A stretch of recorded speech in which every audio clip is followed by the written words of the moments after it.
So welcome back one more time, guys. And in today's lecture, we are going to start with our new topic, that is React.js. Already हमने एक lecture लिया था, but as many people were having the issues with online session, they were not able to understand it. तो हम इस session को अभी offline और ऑनलाइन दोनों वे में ले रहे हैं. Okay? I will ask you a question. ध्यान से. Okay. I hope so. Naneshwar is there. Naneshwar, Gunzal. Okay. हाँ ठीक है. चलिए सेशन को स्टार्ट करते हैं.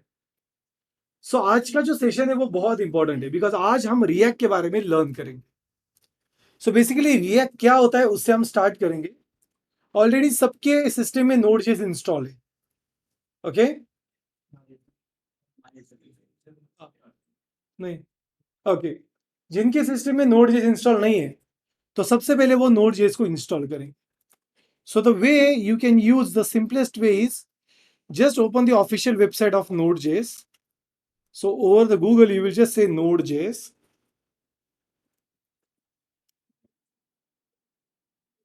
Okay. और यहाँ पे आप उसे इंस्टॉल करो. So you will just simply install it. Okay. तो यहाँ पे आपको डाउनलोड Node.js ये ऑप्शन मिलेगा. आपको इसे यूज इंस्टॉल करना है. Now why we need Node.js पहले ये बता देता हूँ. Node.js का यूज हम एक कारण के लिए करेंगे, that is to develop the React application. तो जो रिएक्ट एप्लीकेशन होता है उसे डेवलप करने के लिए हमें बेस चाहिए. जैसे एक पिज्जा बनाने के लिए पिज्जा का बेस चाहिए होता है, right? So it is basically a development server which we are going to use. तो हम टेक्निकली क्या करेंगे, we will use Node.js so that we can simply, so Node.js will be behind the scene of React.js. कहाँ पे use करेंगे हम Node.js को? React.js के ऊपर उसे यूज करने वाले. तो ये बेसिकली डेवलपमेंट सर्वर होगा. Okay, it will be a development server and that is the use of it.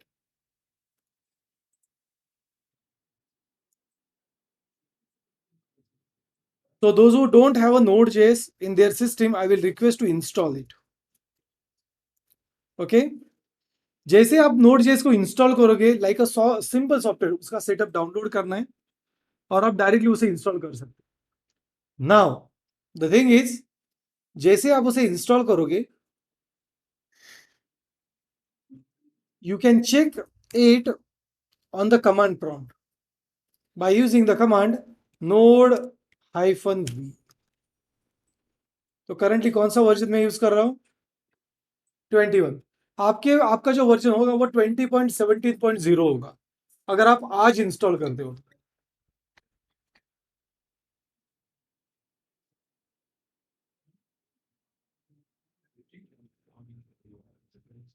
Minimum Node.js का वर्जन 16 होना चाहिए.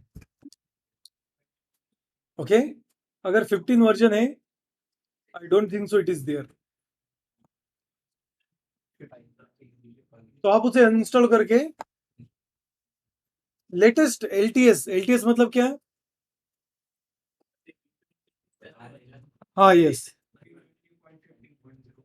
वर्जन हो आपका, मिनिमम वर्जन 16 होना चाहिए मिनिमम. उसके ऊपर कोई भी वर्जन रहा तो भी चलेगा, कोई प्रॉब्लम नहीं. क्लियर है? यहां तक क्लियर है? That's great. सो चलिए अभी इसे रन करते हैं. Node.js के साथ साथ आपको एक इनबिल्ट पैकेज आता है जिसका नाम होता है npm. तो ये भी इंस्टॉल होना चाहिए. तो आप दोनों कमांड एक बार चेक कीजिए, node-v एंड npm-v. तो ये कुछ 10 पॉइंट समथिंग रहेगा आपका. ये वर्जन नोड के साथ साथ चेंज होता रहता है, बट नोड का और इसका वर्जन अलग अलग होता है. Because this npm is a package और this is a application of its own by Microsoft. कौन ओन करता है इसे? माइक्रोसॉफ्ट. चलिए फिर अभी, so we will create our first React app. क्या क्रिएट करें हम? हमारा पहला रिएक्ट ऐप अभी हम क्रिएट करेंगे. ओके, लेकिन रिएक्ट ऐप क्रिएट करने से पहले ये समझ लेते कि रिएक्ट क्यों, वाई रिएक्ट. आपके माइंड में ये भी होगा ना, why react and what is react, और रिएक्ट का यूज क्या है. तो लास्ट लेक्चर में हमने डॉम पढ़ा था. DOM stands for document object. तो ये जो डॉम होता है इसका काम क्या होता है? It simply use to change the data inside a browser. Okay, जबकि आपको ब्राउजर में मान लेते उसका आपको कलर बदलना है, कलर या फिर टेक्स्ट चेंज करना है, you can simply use it for that. इसे यूज करने के लिए आपको क्या करना पड़ता है? You need to attach HTML logic, HTML logic with JS. Yes और नो? यस और नो? आपको जावास्क्रिप्ट और HTML का अटैचमेंट करना पड़ता है ना, then only you can use it. इसका यूज करके आप डेवलपमेंट बहुत ही स्लोली कर सकते हैं. मान लेते मैंने आपको बताया कि लाइक मुझे 3 दिन में एक टू डू एप्लीकेशन चाहिए, बहुत ही जबरदस्त तरीके से, 3 दिन में. तो आप कर सकते हो क्या समर्थ? कर सकता है कि बेटा? हाँ, हाँ समर्थ कह रहा है कि कर सकता है, बिकॉज मैंने उसे फोर्सफुली हाँ करने को बोला था. बट मैच्योरिटीली वो नहीं कर सकता, क्योंकि उसे डॉम के बारे में ज्यादा पता नहीं, even though is a smart guy. Yes और नो? ओके, बट मैंने अगर इसे रिएक्ट सिखा दिया तो ये 1 या 2 दिन में ही पूरा एप्लीकेशन प्रॉपरली डेवलप करेगा, 1 दिन में. इससे प्रोडक्टिविटी बढ़ती है डेवलपमेंट की. दूसरा, एरर इश्यूज. जैसे मान लेते हैं कि योगराज योगराज की जो कोड है वो बहुत ही स्टैंडर्ड लेवल के कोड है. ओके, तो ये जो स्टैंडर्ड लेवल के कोड होते हैं इसमें बहुत सारे बग है. स्टैंडर्ड मतलब he is not having that much maturity of the logic. But अगर ये रिएक्ट यूज करेगा तो इसके कोड एग्जैक्टली स्टैंडर्ड को मीट करेंगे. मतलब ये एक एक specific, what we say it as a furnished code वो डेवलप कर सकता है. Okay, he can develop a furnished code. So what is the use of React? React is used to resolve this issue. That is, it can robust your application. So it's basically robust the application.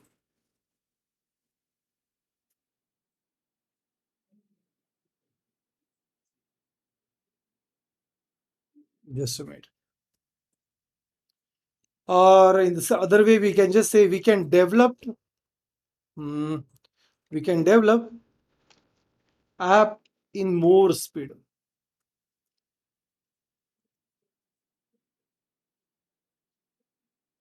Okay, that is a robustness.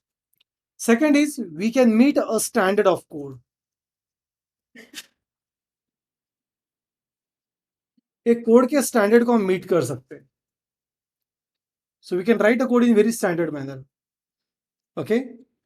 Now basically a React is a front end library. क्या होता है React? It's a front end library. So a React is a front end library. It's a front end library. What is the purpose of library? It will have the similar set of functions. क्या होता है library? Similar set of functions. Okay.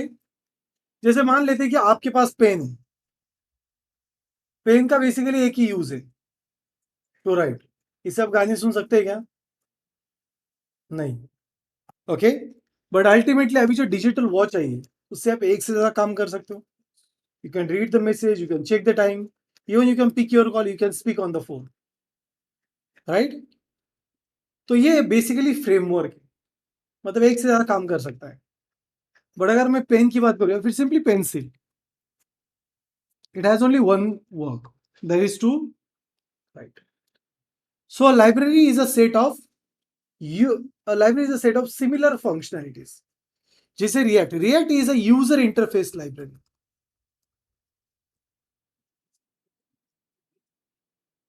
क्या है react?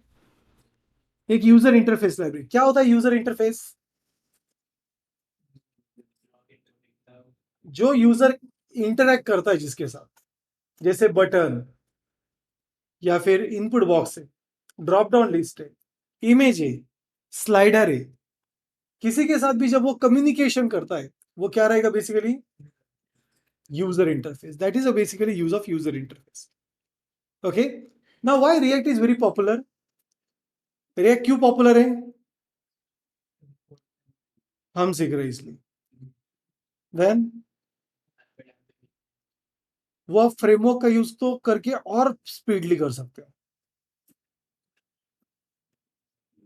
एक library जो framework को भी पीछे छोड़ रही है, ऐसा क्यों? उसके पीछे क्या रीजन है? बड़ी बड़ी कंपनियां जो एंगुलर पे प्रोजेक्ट कर रही थी, उन्होंने प्रोजेक्ट रिएक्ट पे शिफ्ट कर दिया. The best example is Vodafone voice, जिसके एंगुलर के एप्लीकेशन रिएक्ट में कन्वर्ट हो रहे हैं. बहुत सारी कंपनियां हैं. जैसे अमेजॉन, प्रीवियसली अमेजॉन का जो प्रोडक्ट था वो फ्लिपकार्ट, सॉरी, वो रिएक्ट पे नहीं था, लेकिन अभी वो रिएक्ट पे है. ऐसा क्यों? हाँ, वो तो एंगुलर भी करता है. सिमिलरिटी है. बट ऐसा क्यों हो रहा है कि जोमेटो, स्विगी, स्पॉटिफाई, उबर, नेटफ्लिक्स, मतलब आप जो भी नाम लोगे, हर एक कंपनी आज रिएक्ट यूज कर रही है. रिएक्ट के अलावा दूसरा कोई लाइब्रेरी यूज नहीं कर रही. Then why they are not using Angular? The reason is the behaviour of react. React जो है वो वर्चुअल डॉम पे काम करता है. कहां पे काम करता है? Because react has virtual DOM. ये जो वर्चुअल डॉम है, इससे आपका जो स्पीड ऑफ एग्जीक्यूशन है वो बहुत फास्ट हो जाता है. That is the first reason. Second reason is that support. Code का जो सपोर्ट है, फीचर्स का सपोर्ट, वो रिएक्ट में बहुत अच्छा है. Third is third party integration. Third party integration मतलब क्या है? मान लेते हैं मेरे पास एक पुराना जावास्क्रिप्ट का कोड है और उसमें मैंने कुछ पुरानी लाइब्रेरी यूज की है जावास्क्रिप्ट की. तो अगर मुझे रिएक्ट में इंटीग्रेट करनी, तो वो हम कर सकते हैं. That is the magic that react has. मतलब अगर आपके पास ऑलरेडी प्रोजेक्ट है तो आप उसे रिएक्ट में कन्वर्ट कर सकते हो. यस. क्या ये एंगुलर में हो सकता है? The answer is no. Angular में आपको प्रोजेक्ट अगर डेवलप करना है तो आपको टाइपस्क्रिप्ट पहले सीखनी पड़ती है. रिएक्ट में आप रिएक्ट जावास्क्रिप्ट पे भी कोड कर सकते हैं, या फिर रिएक्ट में आप रिएक्ट टाइपस्क्रिप्ट पे भी कोड कर सकते हैं. मतलब रिएक्ट कैसा है?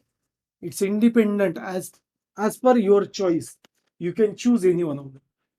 आपको टाइपस्क्रिप्ट सीखनी है टाइपस्क्रिप्ट करो, जावास्क्रिप्ट सीखनी है जावास्क्रिप्ट करो. कुछ भी प्रॉब्लम नहीं. Not a single phase of problem. Clear है यहां तक? यहां तक क्लियर है?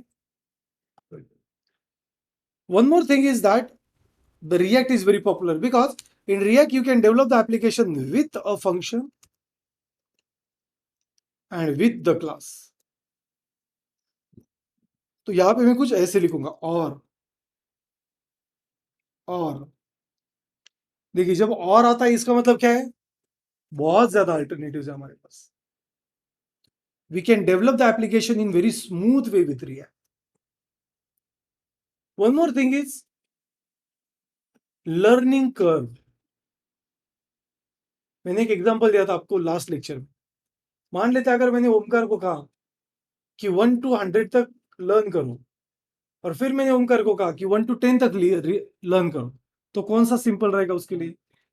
1 to 10 लर्निंग कर्व छोटा है, रिएक्ट का भी लर्निंग कर्व छोटा है। क्यों? बिकॉज ये एक लाइब्रेरी है, एक बार आपको लाइब्रेरी आ गई तो you can do that one. One more thing is that why react is now is very popular, और एक अच्छी बात यह है कि आपके सेशन में वो मैं ऐड करने वाला हूं, दैट इज ड्यू टू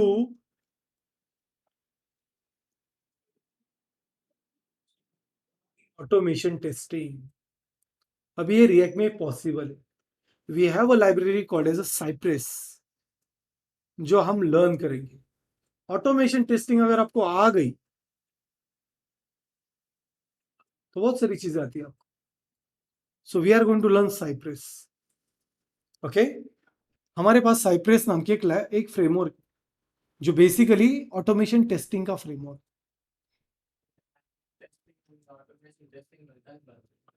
हाँ, मैनुअल टेस्टिंग में क्या होता है, हमारे पास दो टाइप की टेस्टिंग होती है, मैनुअल टेस्टिंग और automation testing. So basically manual testing मतलब आप जो इनपुट देते हो वो फीडिंग मैन्युअली होती है। ओके, और वो जो मॉड्यूल है उसका जो आउटपुट होता है वो आपको एक्सपेक्टेशन सेट करके देना पड़ता है। तो उसमें आपको सारी की सारी जो टूल मतलब जो टेस्टिंग है वो सारी आपको मैन्युअली करनी पड़ती है, सारी सेटिंग सारे कॉन्फ़िगरेशन। ऑटोमेशन टेस्टिंग में कैसे होता है, आपके पास डायरेक्टली टेस्ट केस का सेट होता है, या फिर आप एक बिल्ड कर सकते हो and directly you can connect it with your real world application. कैसे कर सकते हो? रियल वर्ल्ड मतलब अभी जैसे अगर मैं मैनुअल टेस्टिंग करूंगा तो मुझे एज्यूम करना पड़ता है कि जैसे कि यूआई है, उस पर मैंने यूजर नेम टाइप किया, पासवर्ड टाइप किया, तो आपको मैन्युअली पास करना पड़ता है। बट ऑटोमेशन में कैसा होगा, डायरेक्ट आपके पास एक्चुअल यूआई रहेगा। आप यूजर नेम पास करो, पास करोगे, पासवर्ड पास करोगे, सबमिट करोगे, वो एक्चुअल रन टाइम में सारी चीजें टेस्ट करेगा। That is called automation testing. और एक अच्छी बात यह है कि इसमें सेलेनियम का यूज नहीं होता, मतलब आपको पाइथन या फिर जावा सीखने की जरूरत नहीं, सिर्फ ये फ्रेमवर्क सीखो without a Selenium and you can just develop a testing also in this.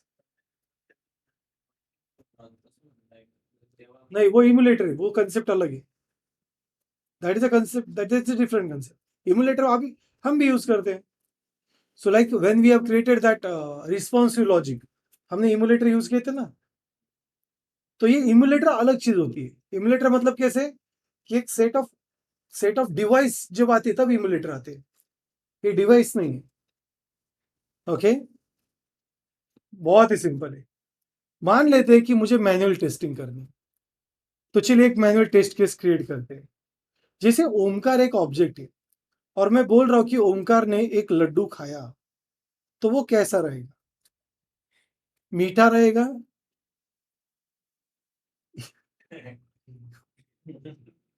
या फिर खट्टा रहेगा?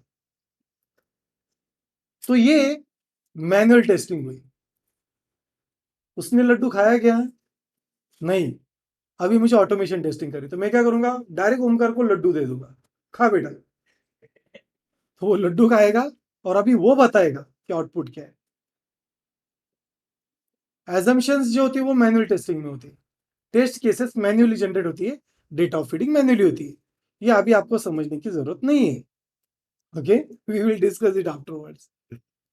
तो इसमें बेसिकली हम मैनुअल टेस्टिंग भी सीख सकते हैं अगर आपको चाहिए तो, बट है नया आया हुआ मार्केट में, तो इसलिए मैं सोच रहा हूँ तो कि ये हम ले सकते हैं। Then the one more thing is that React is having one more feature. It has a Flux architecture.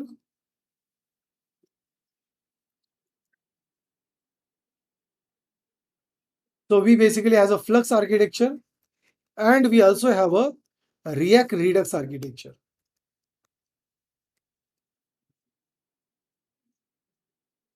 इनमें से फ्लक्स अभी बहुत ज्यादा मार्केट में वर्क हो रहा है, तो हम हमारे प्रोजेक्ट में फ्लक्स पे ज्यादा कॉन्सेंट्रेट करेंगे, रिडक्स पे ज्यादा नहीं करेंगे।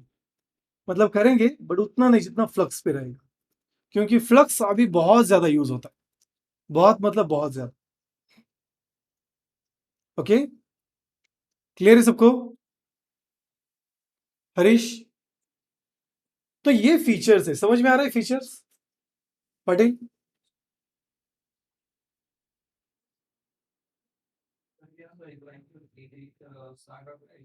हाँ. So when it comes to a Redux, that time we will learn Saga.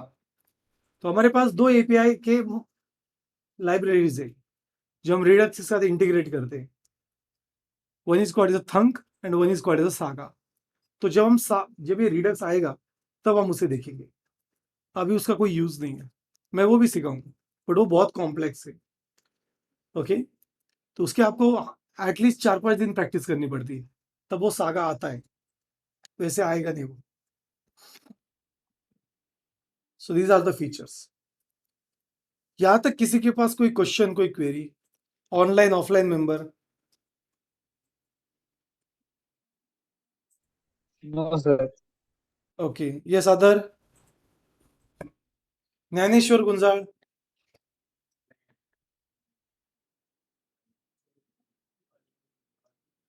Yes sir. हाँ, क्या क्वेरी बेटा? कुछ क्वेरी है? नहीं.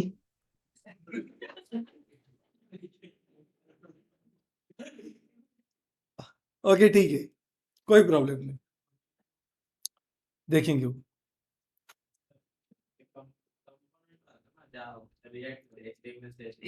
हो. पण चालू नाही केलं. थोडं थांबा माऊली. हाँ. So now if you are clear with the theoretical concept, we will move towards the practical. करना है अभी वर्किंग? Very good. तो चलिए एक फ्रेश फोल्डर क्रिएट करते हैं. अगर आपका Node.js सक्सेसफुली इंस्टॉल है तो आपको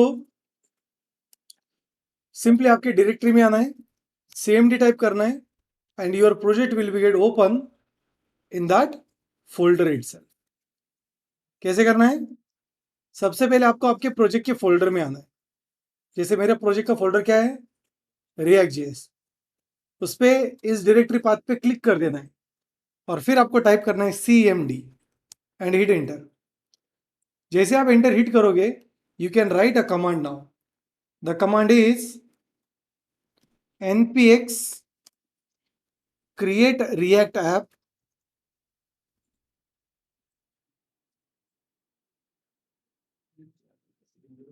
npm नहीं है, npx. हाँ, फोल्डर पे नहीं, फोल्डर के साइड में, तब वो सिलेक्ट हो जाएगा पूरा यूआरएल. से यार वन मोर टाइम. प्रोजेक्ट के फोल्डर में आ गए आप तो जहां पे ये एम्प्टी स्पेस है वहां पे क्लिक कर देना है. Then type cmd. Then you can just say npm npx. ये कमांड एंटर करनी है. npx create react app. हाँ, इवन आप शिफ्ट बटन दबा के राइट क्लिक भी कर सकते हैं. वहां पे आपको ऑप्शन आएगा ओपन इंटरव्यू, वो भी कर सकते हो. ये इसमें स्पेलिंग मिस्टेक नहीं करनी है. npx create react app and then you will give your app name. जैसे हम ऐप का नेम देंगे to do list.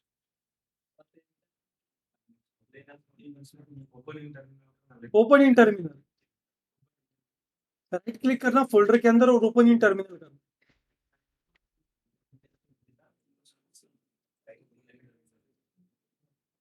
Okay. Command क्या आपकी?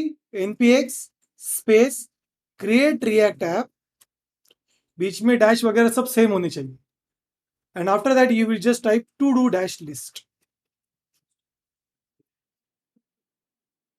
Create React app to do dash list. हो गया? जस्ट एंटर हिट कर दीजिए.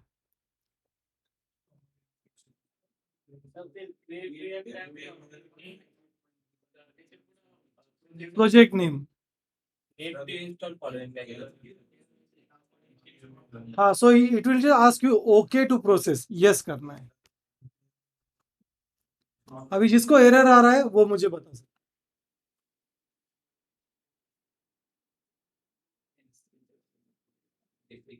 हाँ, तो इस डायरेक्टरी में जाना है, वहाँ पे npm करके एक फोल्डर क्रिएट करना है, कॉपी करके यूआरएल इनको एक छोड़ो, डायरेक्ट ब्राउज़र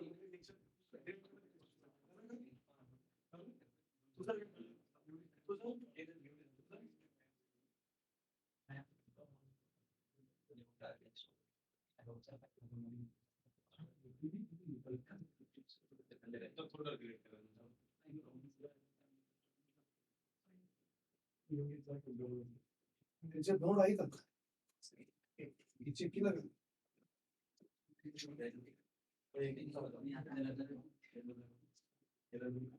पर नोड इंस्टॉल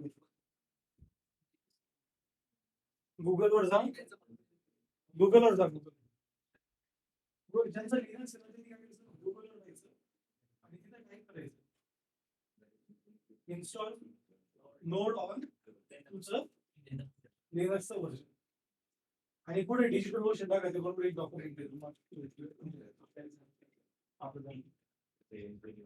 तो ना it will begin for the installation. यहाँ पे आप देख सकते हैं कि हमारे पास एक इंस्टॉलेशन वर्ड है। Anyone can read this word from online? क्या है ये highlighted word? Installing React, React DOM, and React script with CRA template. हाँ, very good. So just I will copy this one, okay, and I will paste it over here.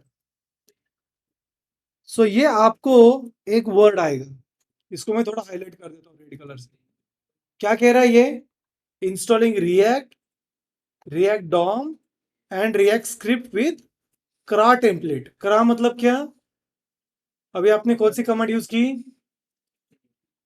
npx React app.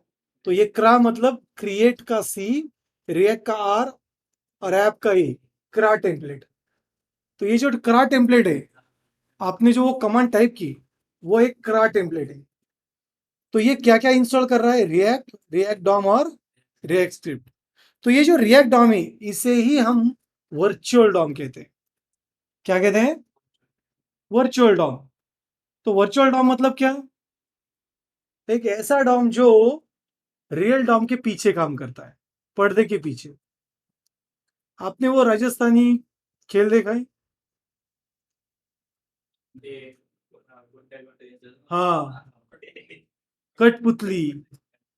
तो वो जो कठपुतली के games होता है, game होते हैं या फिर वो जो भी है, सो वो एक्चुअल नहीं है, राइट? कोई ना कोई उन्हें ऑपरेट करता है। तो हमें वो एक्चुअल आदमी दिखते हैं या वो कठपुतली दिखती है मूवमेंट करने के लिए? कठपुतली। तो वही रिएक्ट का कॉन्सेप्ट है।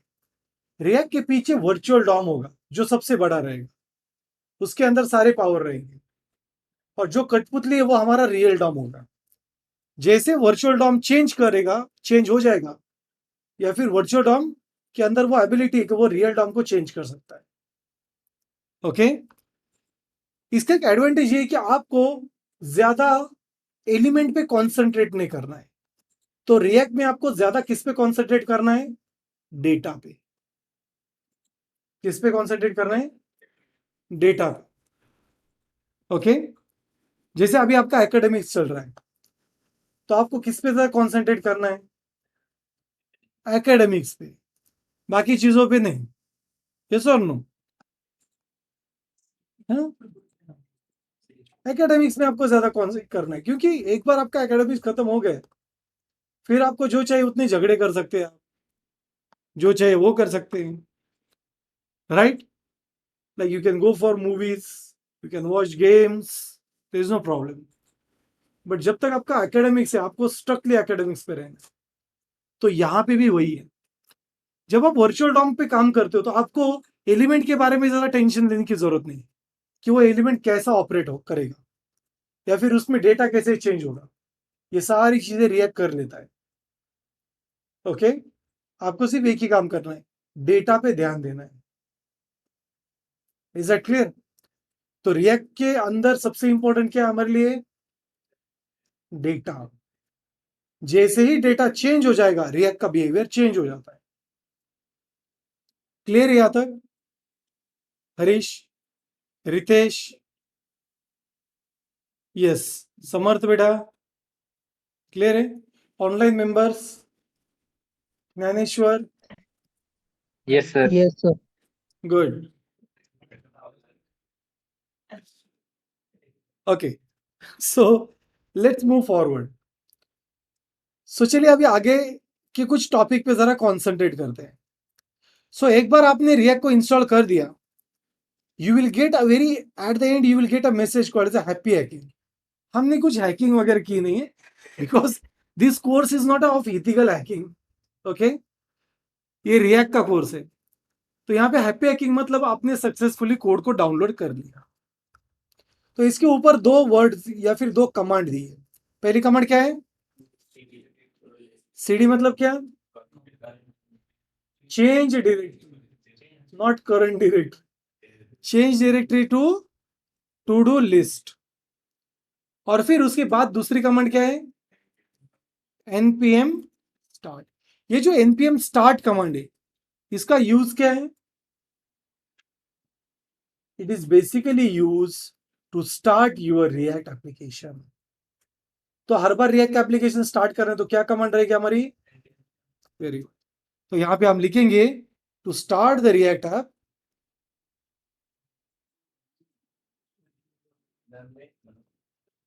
React app, what command we use? npm, very good,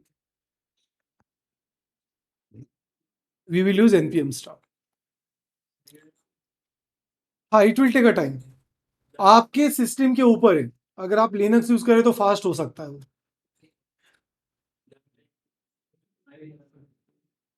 And if I hit enter now to start the application, it will take a time. Even my Windows also take a time. सिर्फ MacBook time नहीं लेता है,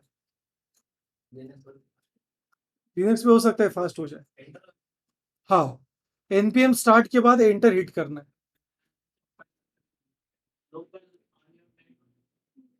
हाँ,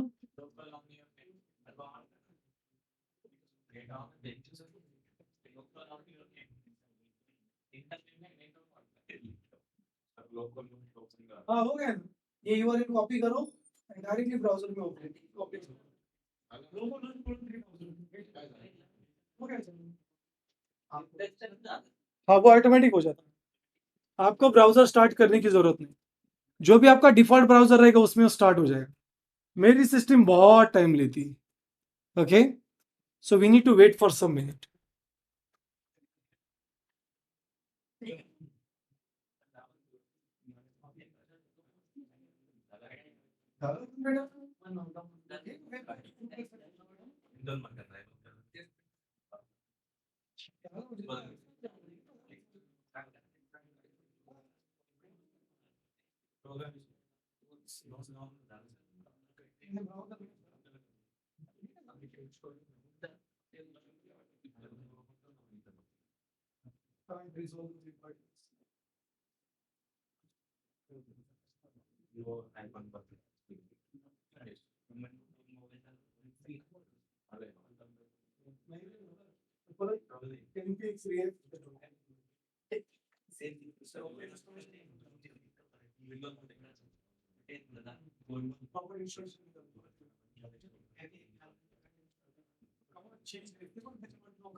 Yes, so here we have successfully completed. Here we have successfully started our application. Okay, हाँ यहाँ पे ध्यान दीजिए बेटा, इकडे लक्ष द्या। Now the next step. So हमने सक्सेसफुली रिएक्ट के एप्लीकेशन को स्टार्ट किया है। So now we will open this one in VS code. So just I will say code space dot. तो हमारा ये जो टू डू का फोल्डर है, इसे हमें वीएस कोड में अभी ओपन करना है। Okay, that is a to do. So मेरे ऐप का नाम क्या है? ऐप का नाम क्या है? To do list. This is what my app name is. ये भूलना नहीं है। ओके, यहां तक क्लियर है? Everyone is clear? Yes, sir. Very good. जिनके सिस्टम में इश्यू आ रहा है, वो प्रोजेक्ट को, एक दूसरे प्रोजेक्ट को क्रिएट करे यहां पे। That is what I will suggest you. Okay, fine. Clear है यहां तक everyone? Very good. Now let's move towards the next concept. तो यहां पे हमारे लिए सबसे इंपॉर्टेंट जो फोल्डर है वो है एसआरसी फोल्डर। कौन सा फोल्डर है? SRC folder. तो करंटली हम किसी भी फाइल और फोल्डर पे ज्यादा काम नहीं करेंगे, सिर्फ एक ही फोल्डर पे काम करेंगे। कौन सा है वो? एसआरसी। आप देख सकते हैं कि हमारे पास readme.md, package.json, packagelog.json और git ignore, ये फाइल्स है। इनमें से हमारी जो सबसे इंपॉर्टेंट फाइल है वो है package.json। ये हमारे प्रोजेक्ट की कॉन्फ़िगरेशन फाइल है। क्या ये? Configuration file. ये ऐसी फाइल है जिसमें हमारे प्रोजेक्ट की सारी, मतलब ये इन शॉर्ट, ये कुंडली है आपके प्रोजेक्ट की। अगर ये गुम हो गई तो आपका प्रोजेक्ट वर्किंग नहीं रहेगा, क्योंकि आपको यही पता नहीं होगा कि आपके प्रोजेक्ट में क्या इंस्टॉल। तो ये सबसे इंपॉर्टेंट फाइल होती है। Okay, next. तो आप देख सकते हैं यहाँ पे ऊपर हमारे प्रोजेक्ट का नाम, उसका version. Okay, then the type is given of the package. Private मतलब कैसे? ये पैकेज अगर मैंने एनपीएम पे पब्लिश किया तो ये प्राइवेट रहेगा, ये सिर्फ मुझे एक्सेस रहेगा, इसलिए इन्होंने प्राइवेट ट्रू दिया है। बट हम ज्यादा करके एनपीएम पे कभी अपलोड करते ही नहीं चीज। The next is dependencies. तो हमारा प्रोजेक्ट किन किन चीजों पे डिपेंडेंट है, ये यहां पे लिखा है। जैसे कि टेस्टिंग के लिए बाय डिफॉल्ट ये 3 लाइब्रेरीज है। Testing library jsdom, testing library React और टेस्टिंग लाइब्रेरी यूजर इवेंट। फिर हमारे पास ये 3 लाइब्रेरीज है पैकेजेस, रिएक्ट, रिएक्ट डॉम और रिएक्ट स्क्रिप्ट। और एक होता है वेब वाइटल्स। तो वेब वाइटल्स जो है वो बेसिकली परफॉर्मेंस टेस्टिंग के लिए काम आता है। आगे चलकर हम उसको यूज करने वाले, to check the application performance. React script जो है ये सबसे मेन पैकेज है। यही आपके प्रोजेक्ट को डेवलपमेंट एनवायरनमेंट में रन कर सकती है। जैसे अभी रन हुआ है ना आपका एप्लीकेशन, तो अगर आपने ध्यान से देखा तो आपके कमांड प्रॉम्प्ट पे ये लिखा होगा, यहाँ पे एक वर्ड लिखा है, स्टार्टिंग डेवलपमेंट, और कौन सा पैकेज स्टार्ट हो रहा है? React script start. तो ये रिएक्ट स्क्रिप्ट बहुत इंपॉर्टेंट कमांड है हमारे लिए। तो ये पैकेज बहुत इंपॉर्टेंट होता है, इसलिए ये सजेस्टेड है that make sure that your application is working perfectly, okay, with React script। अभी जैसे समर्थक को React script का ही एरर आएगा, क्योंकि वो पैकेजेस प्रॉपर्ली इंस्टॉल नहीं है, तो फिर से एक नया प्रोजेक्ट उसे इंस्टॉल करना पड़ेगा। उसके बाद वर्चुअल डॉम के लिए हमारे पास React डॉम होता है, and then we have React, that is the package.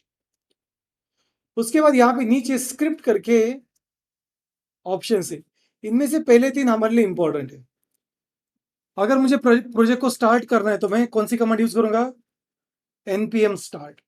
तो ये ऑटोमेटिकली ये वाली कमांड रन कर देता है जब हम npm स्टार्ट करते हैं। देखिए हो क्या है।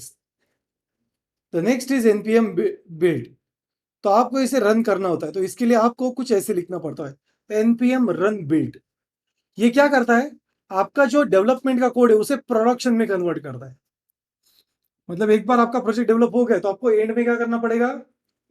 बिल्ड। क्या करना है? Build. Then we have the next is called as a test. जब मुझे टेस्टिंग करनी है तो क्या रन करेंगे हम? Test, npm run test.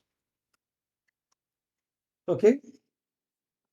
अगर मुझे किसी फीचर को इजेक्ट करना है, इजेक्ट मतलब करंटली उसे सस्पेंड करना है, so we will go with react, sorry npm run eject, not reject. क्या रन करेंगे हम? eject. लेकिन हमारे लिए जो सबसे इंपॉर्टेंट है वो कौन सा फोल्डर है? src. ये फोल्डर में ही आप डेवलपमेंट करते हो. ओके. चलिए, अभी यहां पे मैं सब css फाइल को पहले डिलीट कर दूंगा, क्योंकि हम पहले से स्टार्ट करेंगे सारी चीज. इवन मैं यहाँ पे app.test.js भी रिमूव कर दूंगा. logo.svg भी हम डिलीट करेंगे.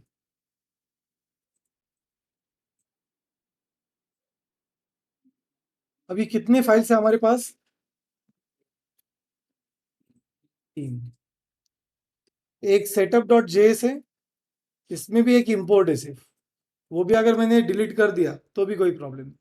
इनिशियली हमें टेस्टिंग करनी है. कितने हैं? चलिए पहले वाले को भी डिलीट कर देते हैं. कितनी फाइल्स है? That's it. ये एक फाइल मतलब आपके प्रोजेक्ट की मेन एंट्री फाइल. मतलब एसआरसी में पहली फाइल कौन सी होती है आपकी? हाँ, index.js. ये एंट्री फाइल. चलिए इसे ओपन करते हैं. इसमें से मैं पहले css की फाइल भी रिमूव कर दूंगा, ये ऐप भी रिमूव कर देते हैं, वेब वाइटर्स भी रिमूव कर देते हैं सिर्फ. और ये यहाँ पे मैं लिखूंगा एक h1 टैग. तो देखिए अभी आप जब रिएक्ट पे काम करते हो तो लैंग्वेज भी जो है वो आपको यहां से चेंज करनी पड़ेगी. And you just need to go with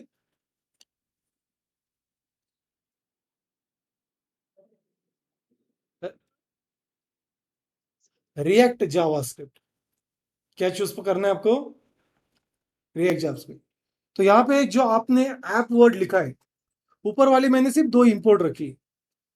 यहाँ पे जो ऐप वर्ड लिखा है उसके अंदर मैं h1 टैग लिखूंगा और लिखूंगा welcome.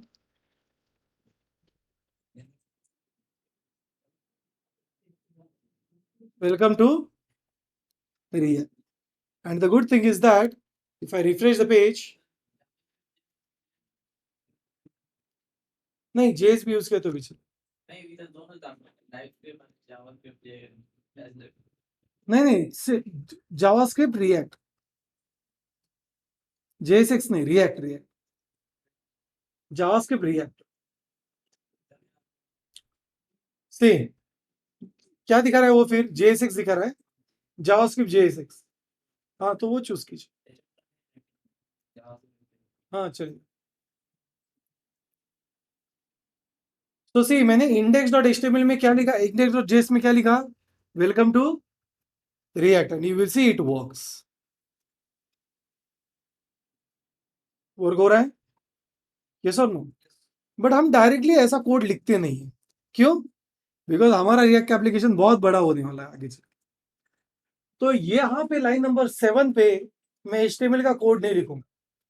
What I will do instead of that, I will write this code in another file and then I will use that file it over. क्या करेंगे हम? इस कोड को एक दूसरे फाइल में लिखेंगे और फिर वो दूसरी फाइल हम सिंपली यहाँ पे कॉल करेंगे.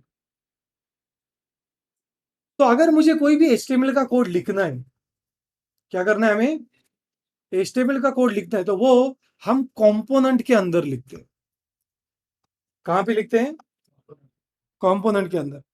So now we are going to start the first concept, that is a component.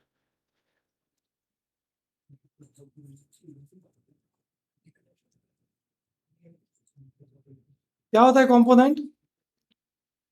Component is a basic building block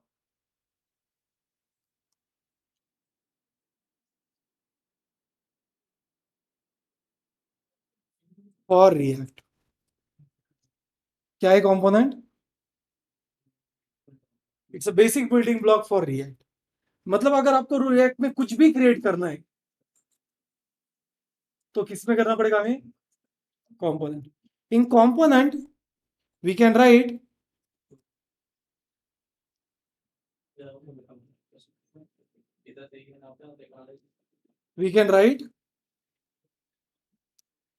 a HTML code, a CSS code and a JS code.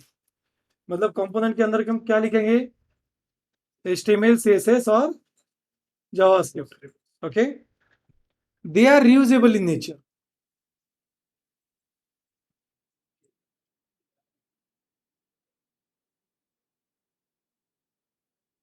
वो reusable in nature होते हैं. Component जो होते हैं वो दो type के होते हैं, function component,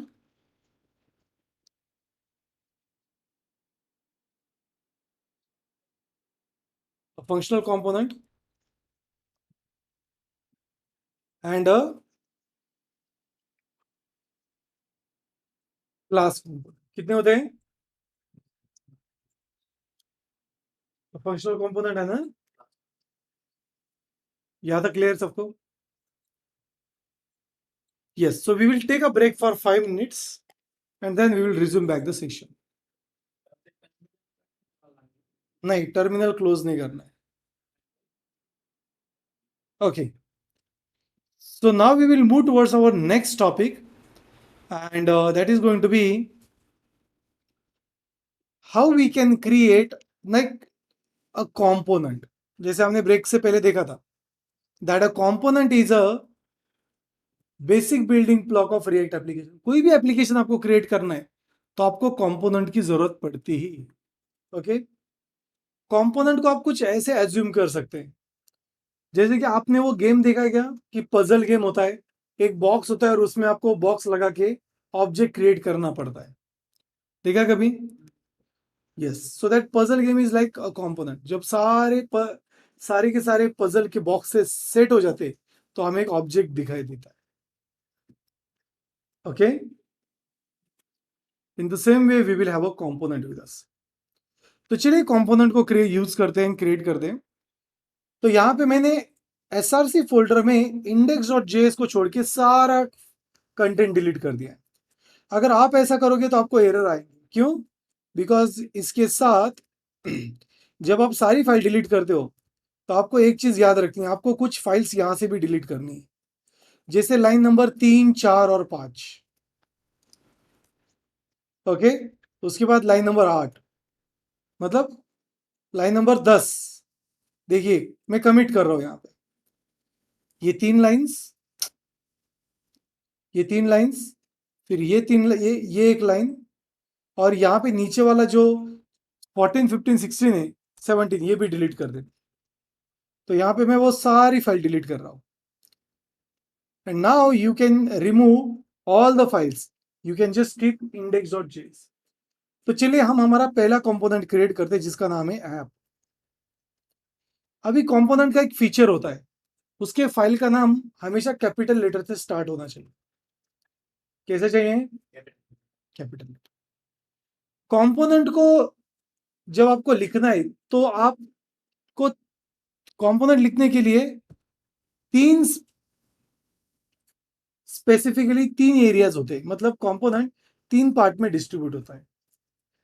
the first one is called as a import section. कौन सा होता है? import section. The second one is a logic. Create. हाँ, लॉजिक. ये लॉजिक मतलब एक तो आपका फंक्शन हो सकता है या फिर क्लास हो सकता है. And after that you will have the last that is Export. Export section. बराबर. मतलब क्या क्या होता है? इंपोर्ट, लॉजिक और एक्सपोर्ट. इनमें से इंपोर्ट ऑप्शनल है, नहीं लिखा तो भी चलता है, कोई भी प्रॉब्लम नहीं है. ओके, तो चलिए अभी इसे डेवलप करते हैं. तो हम फंक्शन का यूज करने वाले, क्लास का नहीं, बिकॉज अभी क्लास के कंपोनेंट यूज नहीं होते क्योंकि वो बहुत लेंदी होते हैं लिखने के लिए. तो मैं फंक्शन को लिखूंगा with the help of function. जो भी हमारे कंपोनेंट का नाम है वो हमेशा कैपिटल लेटर से स्टार्ट होना चाहिए. ये सेकेंड रूल है. फाइल का नेम भी कैपिटल लेटर से और कंपोनेंट का नेम भी कैपिटल लेटर से ही स्टार्ट होना चाहिए। तो यहां पे मैं लिखूंगा app.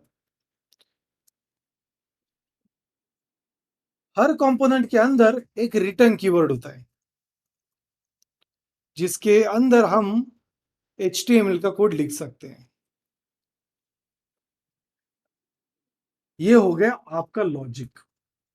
And the last one is to export the component. तो अगर हमारे पास फाइल में कितने कंपोनेंट है अभी, तो ऐसी सिचुएशन में मैं लिखूंगा एक्सपोर्ट डिफॉल्ट और उस कंपोनेंट का नाम। अभी जैसे कि ऑफिशियल डॉक्यूमेंटेशन में भी लिखा है कि एक अच्छा पार्ट यह होता है कि आप एक फाइल के अंदर एक ही कंपोनेंट लिखें। आप कितने भी लिख सकते हैं, ऐसा कोई प्रॉब्लम नहीं। But what they have said, आप एक फाइल के अंदर एक ही कंपोनेंट लिखिए। सो चलिए इसे सेव करते हैं। Now we will go with दी।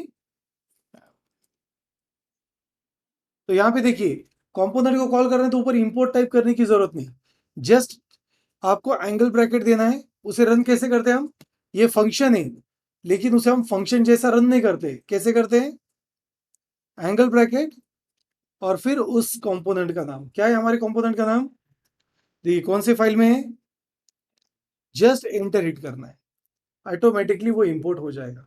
और फिर उसको सेल्फ क्लोजिंग का टैग यूज करके क्लोज कर देना है।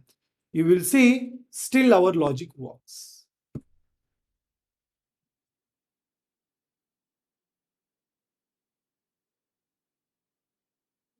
क्लियर है यहां तक, कैसे किया हमने, एक फंक्शन क्रिएट किया, उसके अंदर रिटर्न कीवर्ड लिखा and then we have return the app dot sorry export default. Now let's say कि मुझे यहाँ पे और एक H1 एलिमेंट चाहिए, तो मैंने अगर इसके बाद अगर H1 एलिमेंट लिखने की कोशिश की तो ये एरर देगा। क्यों, बिकॉज ये HTML नहीं है। What is it, JSX। क्या है ये, JSX मतलब जावास्क्रिप्ट XML। क्या है ये,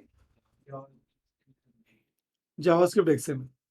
तो आप यहाँ पे जो लिख रहे हैं वो HTML जैसा आपको दिख रहा है, बट एट द एंड वो जावास्क्रिप्ट ही है। क्योंकि जब ये कोड प्रोसेस होगा ब्राउजर में तो ये ऑटोमेटिकली जावास्क्रिप्ट में ही कन्वर्ट हो जाता है। Okay, now so the how we can handle it. अगर मैं इसे सेव भी करता है तो भी ब्राउजर में एरर आएगा। तो इसे हैंडल करना बहुत सिंपल है। अगर आपको एक से ज्यादा एलिमेंट लिखने हैं तो स्टार्टिंग में एक एम्प्टी एंगल ब्रैकेट लिखिए और एंड में उस एम्प्टी एंगल ब्रैकेट को क्लोज कर दीजिए। क्या क्या मैंने स्टार्टिंग में एम्प्टी एंगल ब्रैकेट और एंड में क्लोजिंग वाला empty angle bracket, that's it. अभी इसके अंदर आप कितने भी एलिमेंट लिख सकते हो, कोई भी प्रॉब्लम नहीं। आपने देखा होगा जब एरर आया था जावास्क्रिप्ट के स्क्रीन पे एरर आया था हमारे ब्राउजर पे, तो एक अच्छी चीज होती है रिएक्ट में कि रिएक्ट ब्राउजर पे भी एरर देता है, that what exactly the error is. तो हम उसे लर्न कर सकते हैं। ओके, अभी क्वेश्चन ये आता है कि इसमें CSS कैसे लिखी जाए, वो भी एक क्वेश्चन है ना। और फिर अगर मैं यहाँ पे HTML लिख रहा हूं तो जावास्क्रिप्ट कैसे ऐड की जाए, वो भी एक क्वेश्चन होगा, है ना ओमकार, है ना। यहां तक क्लियर सबको, गीतोदय, रितेश, हरीश, समर्थ बेटा, पाटिल,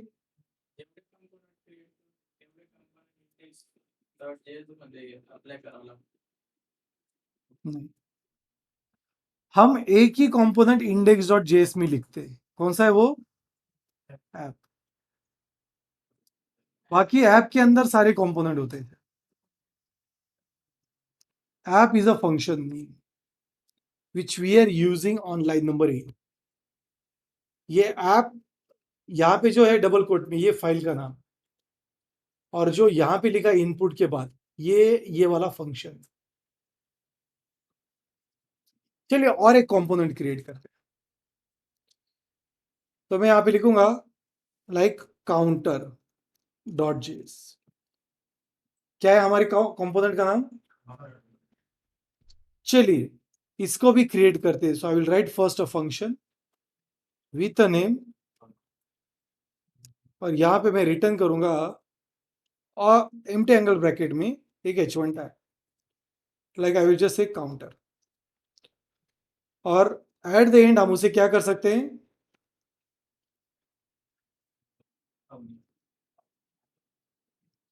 एक्सपोर्ट डिफॉल्ट काउंटर.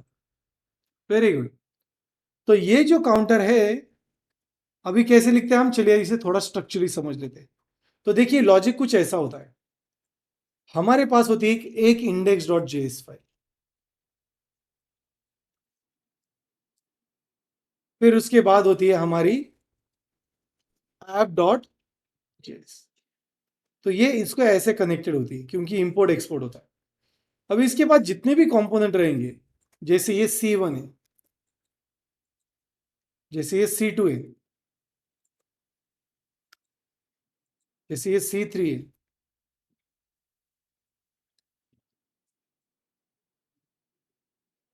तो ऐसा हो सकता है कि ये तीनों इससे अटैच हो.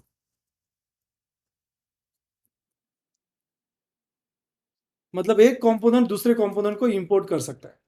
ऐसा भी हो सकता है कि मैं यहां पे C4 लिख रहा हूं और ये इसे अटैच हो. ऐसा भी हो सकता है कि मेरे पास और एक कंपोनेंट है और ये इसे अटैच हो.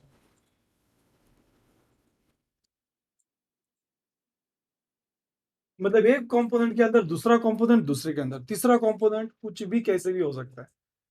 ऐसे भी हो सकता है कि ये कंपोनेंट आप H4 में भी यूज करें और ये आप H3 में भी यूज कर सकते हो. मतलब एक कंपोनेंट कितनी बार जा यूज हुआ है? 2 बार. तो ये कंपोनेंट कैसे भी यूज कर सकते हैं हम, जैसे चाहे वैसे, उसमें कोई प्रॉब्लम नहीं. ओके, यहां तक क्लियर है? नहीं, ये जैसे एक के ऊपर दूसरा डिपेंड है ना.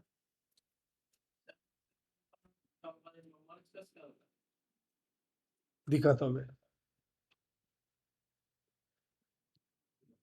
तुला तोच प्रश्न असेल, दोघांची चेहरे सारखेची. चला, लेट्स अंडरस्टैंड इट. सो मान लेते हैं मुझे ये कंपोनेंट यूज करना है ऐप डॉट जेएस. तो हम हेलो के बाद उसे लिखेंगे counter. I will hit enter, automatically import हो जाएगा. Let's use it.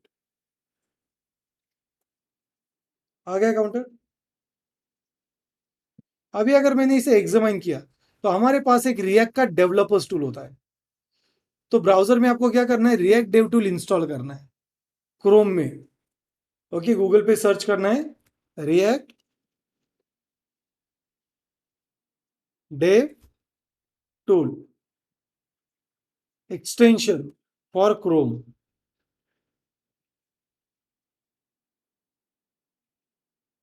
ओके, तो आपको सबसे पहला ऑप्शन आएगा रिएक्ट डेव टूल का, उस पर क्लिक कर दीजिए.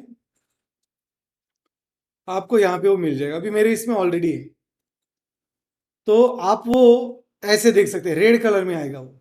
बाय डिफॉल्ट वो हिडन रहता है, तो आपको उसे पिंग करना पड़ता है पहले. पिंग करने के बाद यहाँ पे ऊपर आपको दिखेगा. सो it will say that this page is built with the development extension in Chrome. So you will see that it's there. Okay, यहाँ पे है वो. तो आप जब डेवलपर्स टूल में आते हो नीचे, तो आपको यहाँ पे देखिए कंपोनेंट ऑप्शन दिखता है. इसे आप मूव कर सकते हैं एक नंबर पे. तो आप यहाँ पे कंपोनेंट रिलीज देख सकते हो. यहाँ पे आपको दिख रहा है ऐप कंपोनेंट है, उसके अंदर और एक कंपोनेंट है. दिख रहा है सबको? तो आपको क्या करना है, कैसे देख सकते हैं आप? राइट क्लिक करना है, इंस्पेक्ट पे जाना है. इंस्पेक्ट पे जाने के बाद यहाँ पे 2 एरोज है, उस पर क्लिक कर देना है. यहाँ पे आपको कंपोनेंट देखिए, मेरे इसमें पहले बिकॉज मैंने ड्रैग ड्रॉप किया है, तो यहाँ पे वो आ जाएगा and you can see the component over. तो आप ये सारे कंपोनेंट डेवलपर्स टूल में देख सकते हो. That is the beauty of it. Clear है? सबको व्हाइट कलर नहीं, रेड कलर। अब बाय डिफॉल्ट वो ग्रेइश कलर रहेगा उसका। You need to refresh the page. और ये रिएक्ट के प्रोजेक्ट पे ही वर्क होता है। मतलब जो रिएक्ट में जैसे नोड जेएस की साइड है, देखिए रिएक्ट में बिल्ड है, दिख रहा है। This page is using build product of react, दिख रहा है सबको। मतलब जो नोड जेएस की ऑफिशियल साइट है वो भी किससे बिल्ड की गई है, रिएक्ट।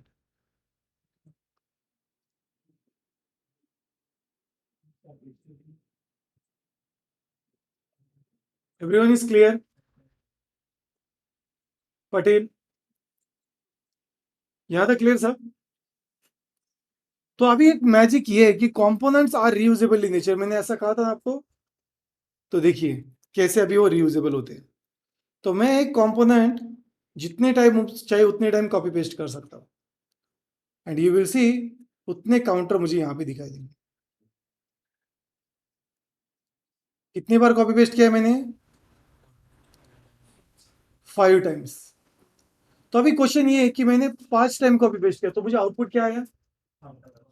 क्या हम इसे बदल सकते हैं सर? हर एक को यूनिक डेटा दे सकते हैं? दे सकते हैं। So here we are going to learn very first concept that is called as a props. क्या लर्न करेंगे हम? प्रॉप्स। प्रॉप्स मतलब क्या? प्रॉपर्टीज। एचटीएमएल में एट्रीब्यूट आपने लर्न किया है। एंकर टैग का कौन सा एट्रीब्यूट होता है ओमकार बेटा? ये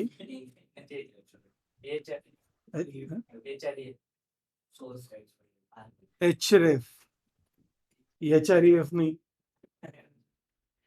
संदीप यूनिवर्सिटी है ना, वो एक मेंबर वो हा करता है।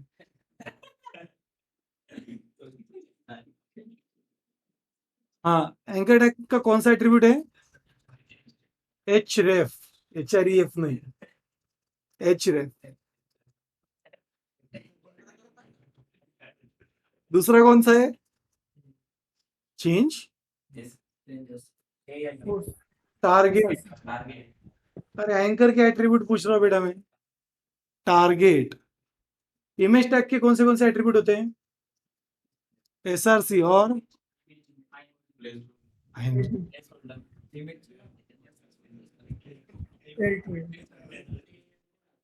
एएलटी, अल्टरनेटिव टेक्स्ट, बराबर। इनपुट के कौन से एट्रीब्यूट होते हैं? Place holder, type, name, value, ID, हाँ क्लास, और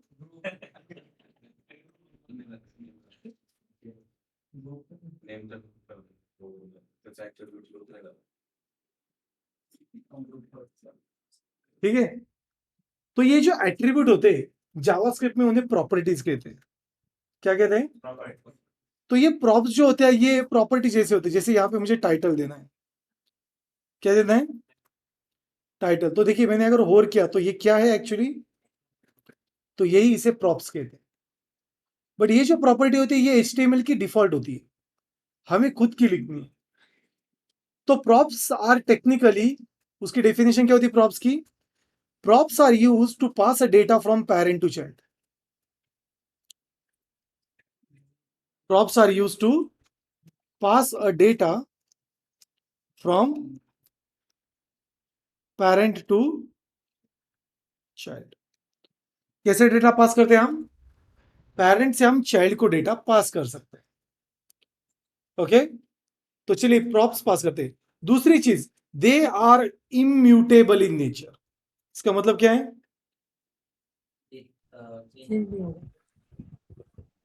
बराबर। क्या मतलब है इम्यूटेबल का? They are immutable in nature, वो चेंज नहीं हो सकते, they are read only. And third thing is that we can only pass a props from parent to child. हम रिवर्स इंजीनियरिंग नहीं कर सकते। चाइल्ड से प्रॉप डेटा, या फिर चाइल्ड से, या फिर चाइल्ड का यूज करके हम पेरेंट को प्रॉप्स नहीं सेंड कर सकते। मतलब प्रॉप्स कैसे सेंड होती है? हाँ, top to bottom approach.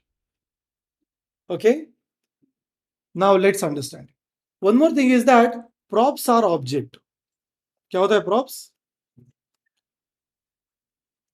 Object मतलब वो कर्ली ब्रैकेट वाला. Props are object. चलिए फिर इसे रन करते हैं अभी. तो प्रॉप्स कैसे पास करेंगे हम? तो यहां पे मैं जैसे नेम या फिर टेक्स्ट इस नाम का प्रॉप्स पास करूंगा. जैसे पहला टेक्स्ट है ओमकार. ओके, पास किया मैंने प्रॉप्स. अभी ये प्रॉप्स मैं कलेक्ट कर सकता हूं. अभी ये नीचे वाला कंटेंट में थोड़ी देर के लिए कमिट कर देता हूं. नाउ सी, मेरे पास ये टेक्स्ट है. तो जैसे ये मैंने टेक्स्ट पास किया, लेफ्ट साइड है प्रॉप्स का नाम और राइट साइड में है उसकी वैल्यू. यहां तक क्लियर है? क्लियर है सबको? मान लेते ये जो टेक्स्ट है ये एक ऐसे था लाइक से स्टूड नेम. ये एक वेरिएबल था या फिर बाद में इसे यूज करेंगे वेरिएबल. थोड़ा कंफ्यूज हो जाता है कभी कभी candidate. So we will save this. और इस काउंटर के अंदर अभी देखिए मैं प्रॉप्स पास कर रहा हूं तो उसे कलेक्ट करने के लिए हमारे पास एज अ फंक्शन में पैरामीटर मिलेंगे props. And then I will print this in console.log. मैंने अगर रिटर्न के पहले इसे console.log में प्रिंट किया, इन console you will see it will give me a prop. देखिए कितनी बार प्रिंट हो रहा है गाइस. तो ऐसा आपको बहुत बहुत बार होगा कि एक चीज दो दो बार प्रिंट होगी. अगर ये नहीं चाहिए तो सिंपली ये वाला रिएक्ट जो स्ट्रिक्ट मोड था इसे रिमूव कर देना. क्या करना है? उसे रिमूव कर देना. तो अभी एक ही बार आएगा. क्लियर है? अभी देखिए ये ऑब्जेक्ट है ना, तो हम इस काउंटर के अंदर कुछ ऐसा किया. अभी देखिए ये जावास्क्रिप्ट का लॉजिक है. ऑब्जेक्ट किसका कंसेप्ट है? जावास्क्रिप्ट का. इस पर्टिकुलर JSX के अंदर अगर आपको जावास्क्रिप्ट को रन करना है तो आपको कर्ली ब्रैकेट यूज करनी पड़ती है. क्या यूज करना पड़ता है? Curly bracket. और मैं यहां पे पास कर दूंगा प्रॉप्स. कौन सा ऑब्जेक्ट है हमने पास किया हुआ? Props dot text. मैंने टेक्स्ट पास किया ना वहां से. प्रॉप्स क्या है? एक ऑब्जेक्ट है. तो मैं ऑब्जेक्ट की प्रॉपर्टी कॉल कर सकता हूं ना. हमने कहां पे पास की प्रॉपर्टी? जरा ध्यान से देखिए, कंफ्यूज नहीं होना है. देखिए कहां से पास किए हैं. तो ये यहां पे इसके अंदर मिलेगी props dot text. 11 number line पे मैंने काउंटर कॉल किया, उसके अंदर प्रॉप्स पास किया. किया ना. यहां पे कौन सा कंपोनेंट है? काउंटर. तो इसके राउंड ब्रैकेट में मुझे प्रॉप्स मिलेगी. मतलब ये डेटा कॉल करने के लिए हमें प्रॉप्स की जरूरत चाहिए. ओके, और प्रॉप्स की अभी ये प्रॉपर्टी बन गया ऑटोमेटिकली. देखिए कंसोल में दिख रहा है आपको. दिख रहा है? दिख रहा है ना? Yes sir. हाँ, तो यही आपको यहां पे पास करना है. आप डिस्ट्रक्चरिंग भी कर सकते हैं अगर ये कंफ्यूजिंग लग रहा है. और आप यहां पे बोल सकते हो कि मुझे इससे में से टेक्स्ट चाहिए. ये और सिंप्लीफाइड वर्जन है उसका. सिंपल है ना. क्योंकि अभी प्रॉप्स तो ऑब्जेक्ट है तो उस पर मैं डिस्ट्रक्चर कर सकता हूं. और क्या डिस्ट्रक्चर कर रहा हूं? टेक्स्ट. और एक प्रॉप अगर मैंने पास की लाइक से लास्ट नेम. क्या है बेटा ओमकार लास्ट नेम? GAWALI.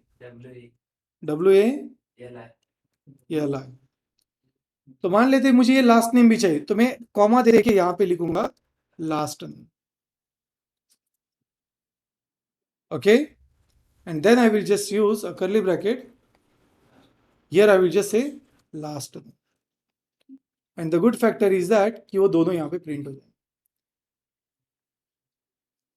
अभी देखिए इसका एडवांटेज क्या है. एक बार मैंने ये डेटा लिखा. अभी ये डेटा डायनेमिक या स्टैटिक है? वो स्टैटिक है हमारे app.js में, बट काउंटर में वो क्या है? It's a dynamic. डायनेमिक. तो क्या मैं यहाँ पे ऐसे लिख सकता हूं? A counter with a text as Deepak and last name. देखिए प्रॉपर्टी तो आपको सेम देनी पड़ेगी, last name as Shinde. The magical thing is that you will see it actually works. मतलब components are reusable in nature. एक बार आपने कंपोनेंट लिख दिया, आप उसे बार बार यूज कर सकते हैं. क्लियर?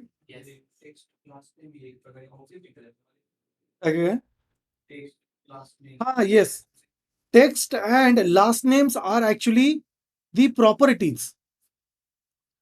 प्रॉप्स की वो प्रॉपर्टीज है. प्रॉप एक ऑब्जेक्ट है और उसकी प्रॉपर्टीज कौन सी अभी? Text and last name. जो मैं यहां पे पास कर रहा हूं वो यहां पे मुझे मिलेगी. तो मैं ऐप डॉट जेएस के में जो पास करूंगा वही मुझे काउंटर डॉट जेएस में मिलेगा. क्लियर है सबको? Okay, everyone is clear with the session? Fine. Anyone has any question, any query? Yes, online members. No, sir. सब क्लियर है?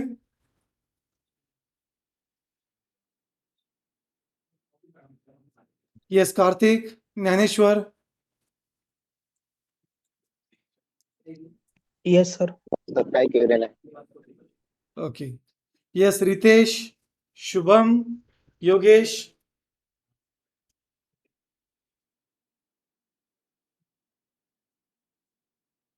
Yes, everyone is clear? Yes, sir. Okay, that's good. Fine. So now we are going to see this concept. Now we are going to see this concept. The next topic, that is going to be a state and CSS in next session. तो अभी कल का जो हमारा session वो 5 बजे रहेगा. और जो ऑफलाइन कैंडिडेट और ऑनलाइन कैंडिडेट है, Dnyaneshwar, Shubham, Ritesh, Prathamesh, Kartik, you will be, I need to see you in offline mode. Okay? बाकी sir. कैंडिडेट ऑनलाइन रह सकते हैं. हाँ. सो जो यहाँ पे ऑफलाइन आ सकते हैं, they all will come as offline one only. Is that clear?